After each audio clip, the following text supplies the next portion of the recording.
Good morning বন্ধুরা, আপনারা সবাই কেমন আছেন? আশা করি খুব ভালো আছেন। তো ঘন্টুস ডে আউটের এই ব্লগে আজকে আপনাদের সবাইকে স্বাগত জানাচ্ছি। আজকে আমার ছুটি, তাই আজকে আমি আর আমার মেয়ে মিলে, এই যে ঘন্টু দেখতে পাচ্ছেন, আমরা দুজনে মিলে ঘুরতে যাচ্ছি। তো চলুন, আপনাদেরকেও সাথে নিয়ে যাচ্ছি। এখন আমরা কালীঘাট ব্রিজের সামনে আছি। এখানে বাবা বড় ঠাকুরের পুজো হয়েছে, যার প্রসাদ আমি আর ঘন্টু মিলে ভাগ করে খেলাম। এরপর আমরা চলে এলাম আলিপুর মিউজিয়ামে। এটা আগে আলিপুর জেল ছিল, এখন বর্তমানে এটিকে আলিপুর জেল মিউজিয়াম করে দেওয়া হয়েছে। এখন আমরা টিকিট কাউন্টারের দিকে যাচ্ছি। এখানে লেখা আছে মিউজিয়াম এন্ট্রি ফি 30 টাকা, এবং সন্ধেবেলা একটা সাউন্ড এবং লাইট শো হয়, যেটা 100 টাকা টিকিট মূল্য। তো এখানে টিকিট কাউন্টারে টিকিট কেটে যথারীতি ব্যাগ চেক করে আমরা ভিতরে ঢুকলাম। ভিতরে ঢুকতেই বাঁদিকে কারারই লৌহ কপাট গানটি লেখা ছিল বড় বড় অক্ষরে, এবং একটা হালকা সাউন্ডে এই গানটি বাজছিল। চতুর্দিকে এক মনোরম পরিবেশ সৃষ্টি হয়েছিল। সামনেই ফুল দেখতে পাচ্ছেন, ফুলের চাষ হয়েছে। এখানে সুন্দর সুন্দর ফুলের গাছ লাগানো হয়েছে, রং বেরঙের ফুল রয়েছে। এখানে বিভিন্ন রঙের ডালিয়া ফুটেছিল, কি সুন্দর লাগছে দেখুন।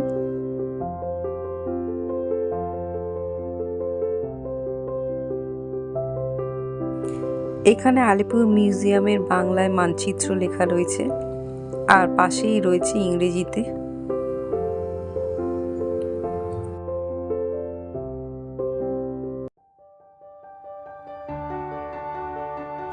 এটি হচ্ছে ফাঁসির মঞ্চ।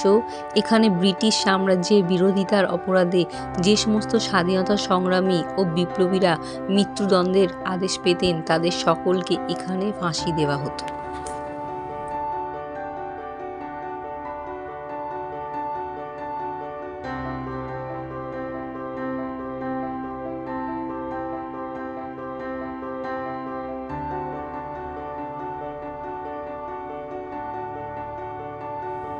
এখন আমরা নিজন কক্ষে প্রবেশ করছি।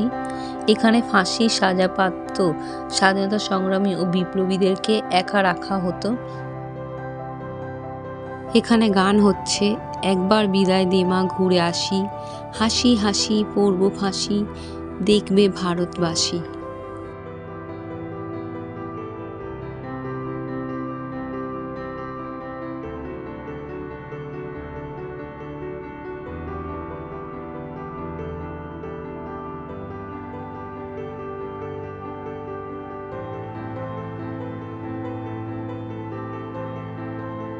এই কক্ষটিতে বিপ্লবী দীনেশ গুপ্তকে রাখা হয়েছিল। এখানে তার মূর্তি রয়েছে, আপনারা সবাই দেখতে পাচ্ছেন। 1911 সাল থেকে 1931 সাল পর্যন্ত ওনাকে এখানে রাখা হয়েছিল, তারপর তাকে ফাঁসি দেওয়া হয়।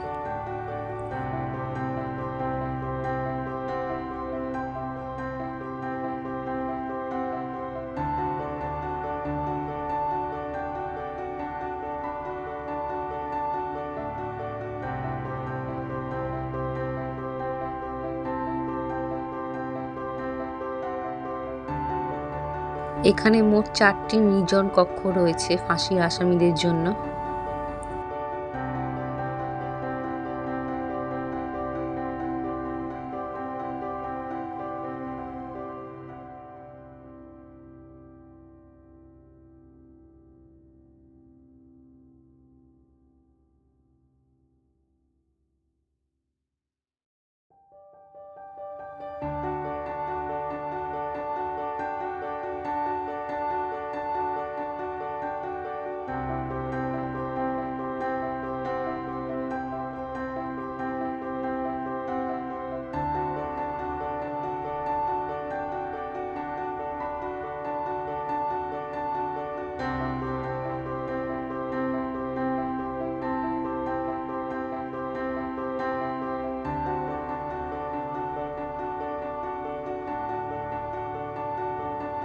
এটা হচ্ছে শবদেহ পরীক্ষা কক্ষ। ফাঁসির আগে ফাঁসির আসামিদেরকে এখানে ডাক্তারি পরীক্ষা করা হতো। তারপর চিকিৎসকেরা ফাঁসি কাটে ঝোলানো ব্যক্তির লাশ পরীক্ষা করে মৃত বলে ঘোষণা করতেন, এবং প্রয়োজন হলে ময়নাতদন্তও করা হতো এই ঘরেই।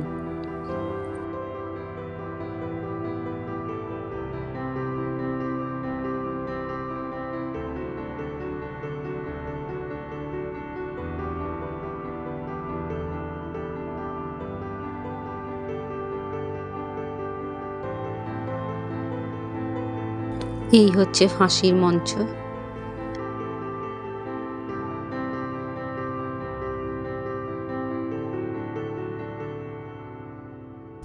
এখান থেকে গান হচ্ছে।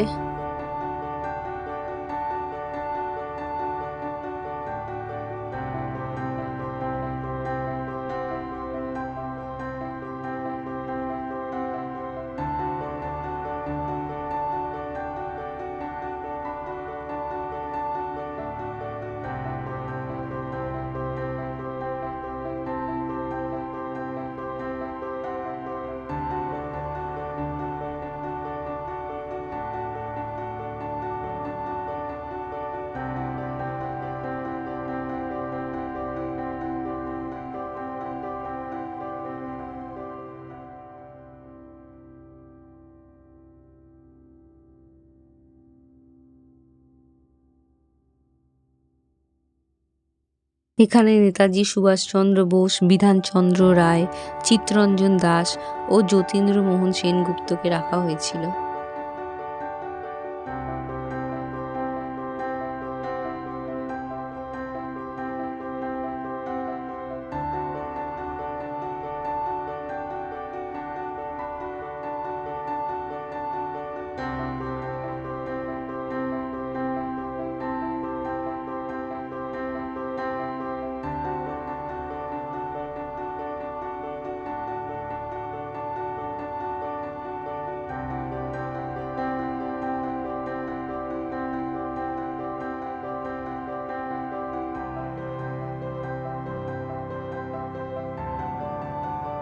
এই কক্ষটিতে ডক্টর বিধানচন্দ্র রায়কে রাখা হয়েছিল।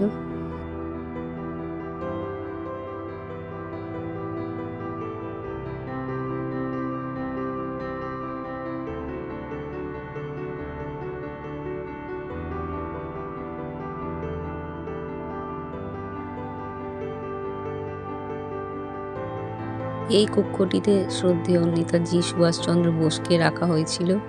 আপনারা তার মূর্তি দেখতেই পাচ্ছেন। কে কবে থেকে কতদিন পর্যন্ত কারাগারে ছিলেন এবং কী কারণে কারাগারবদ্ধ হয়েছিলেন সেগুলো লেখা রয়েছে।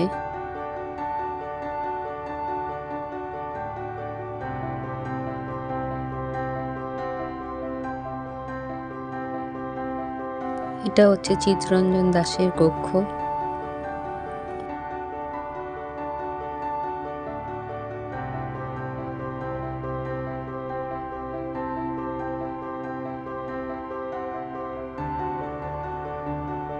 এরপর আমরা এলাম যতীন্দ্রমোহন সেনগুপ্তের কক্ষের সামনে। কক্ষের মধ্যে ওনারও একটি মূর্তি করা রয়েছে।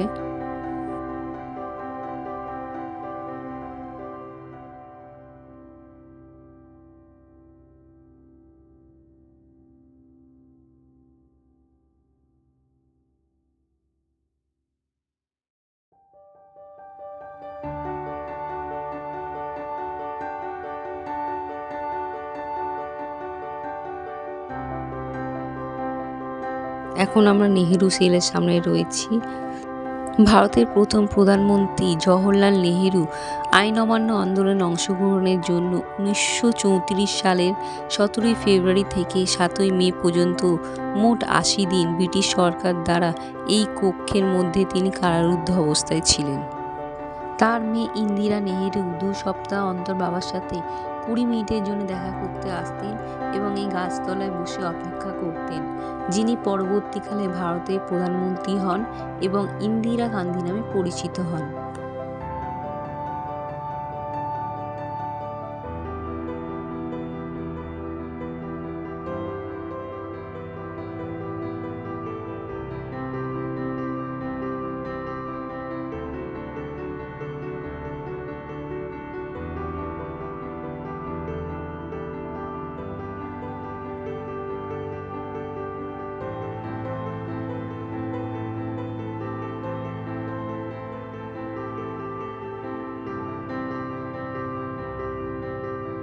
এটা হচ্ছে সাধারণ কক্ষ।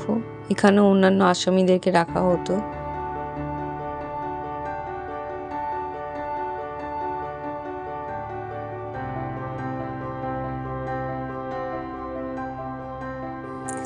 এখন আমরা পুলিশ মিউজিয়ামে ঢুকছি। এখানে পাশের দেয়ালগুলো দেখেছেন বন্ধুরা, কি বিশাল বড় বড়, মানুষ চাইলেও পালাতে পারবে না, নাগালই পাবে না।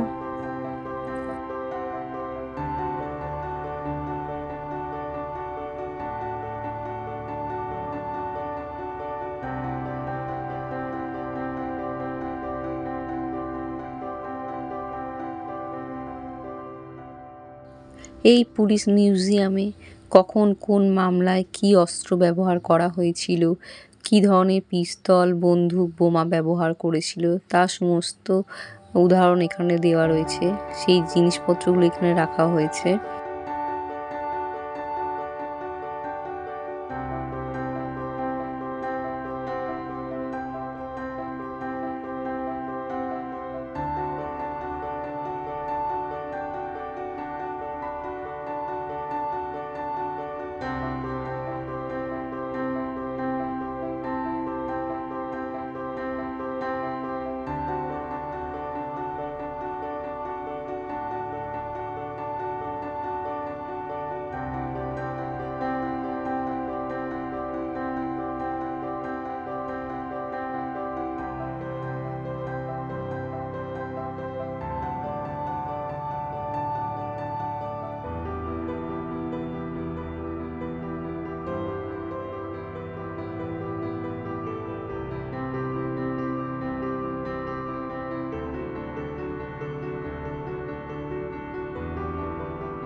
আন্দামান দ্বীপে যে সমস্ত বন্দীদেরকে পাঠানো হতো, সেই সমস্ত বন্দীদের জীবন এখানে দেখানো হয়েছে।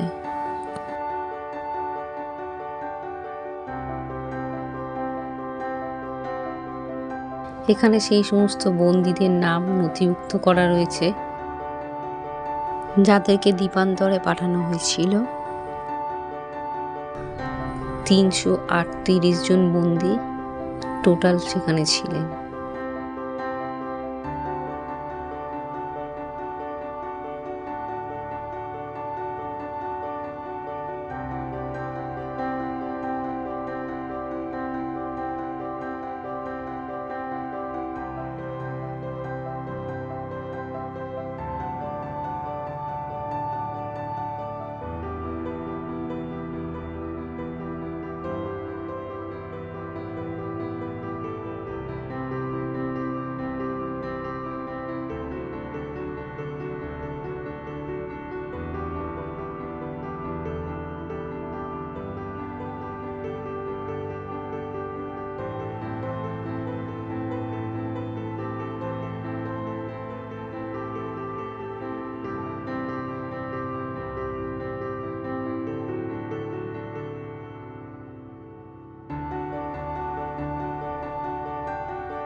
পর্যটকদের সুবিধার্থে এখানে পরিষ্কার পরিচ্ছন্ন শৌচালয়ের ব্যবস্থা করা হয়েছে। এটা হলো তাঁত কল, এখানে বন্দীদেরকে তাঁত বোনানো হতো।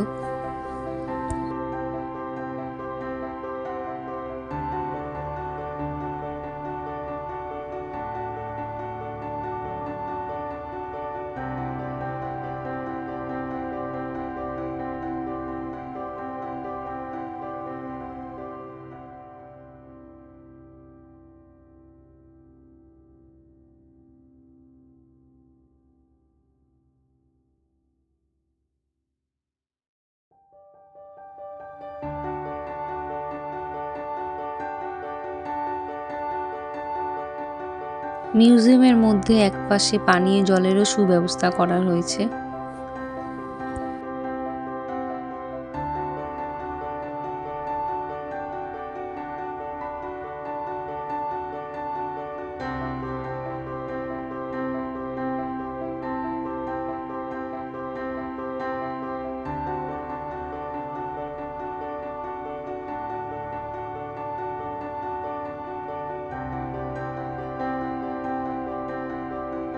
এখানে বন্দীদের জীবনযাপন দেখানো হয়েছে, কিভাবে তারা জেলের মধ্যে থাকতো সেটা পুঙ্খানুপুঙ্খভাবে দেখানো হয়েছে।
ঘুরতে ঘুরতে ঘন্টুর পা ব্যথা করেছে, সে বসে গেছে। আহারে, খুব কষ্ট হয়েছে গো।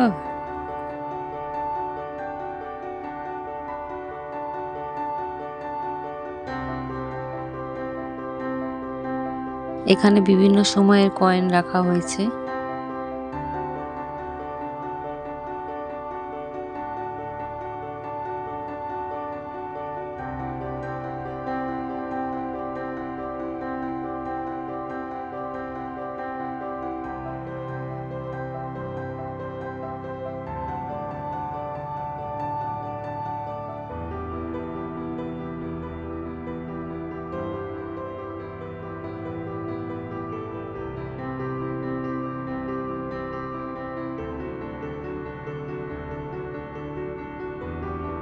এই রুমের মধ্যে অডিও ভিজুয়াল স্ক্রিন প্লের মাধ্যমে জেলের বন্দীদের জীবন কাহিনী দেখানো হয়েছে।